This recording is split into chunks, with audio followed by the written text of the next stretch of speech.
નામ મહેશ્વરી મનોહરભાઈ વાઘેલા છે, new LIG 264 વતી હું અમારા તમામ રહેવાસીઓ બધા આવેદનપત્ર આપવા આવ્યા છીએ। તાત્કાલિક ધોરણે ઘર ખાલી કરીને અમે લોકો જાય ક્યાં?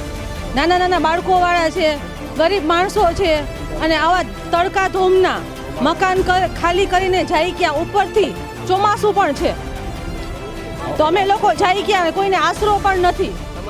અને અમારી માંગણી એ છે કે અમને સામે રહેવા માટેની સુવિધા આપે, પ્લસ કાં તો પછી રિનોવેશન કરી આપે, અને એમ પણ ન કરી આપતા હોય તો અમે અમારા તરફથી સ્વખર્ચે અમે કરવા તૈયાર છીએ।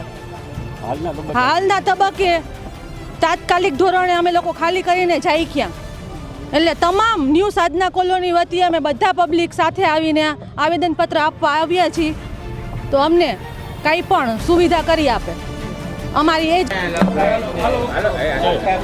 આજ રોજ LIG 264ના તમામ ફ્લેટ ધારકો, તમામ રહેવાસીઓ વતી હું અનિલભાઈ દવે તથા ટોટલ બ્લોકના રહેવાસીઓ, ફ્લેટ ધારકો કમિશનર સાહેબ શ્રીને રજૂઆત કરવા આવેલા છે કે અમને નોટિસો આપેલી છે, બ્લોક પાડવા માટેની 7 દિવસની નોટિસો આપેલી છે, જે રોકાવા માટે અમે આવેદનપત્ર આપેલું છે અને વિનંતી કરેલી છે કે ગરીબ માણસો રહે છે જેના પાસે કોઈ આશરો નથી, અને જે બ્લોકમાં અમારે નુકસાની થયેલી છે તે અમે તમામ બ્લોકવાળાઓ પોતાના સ્વખર્ચે કરવા તૈયાર છીએ।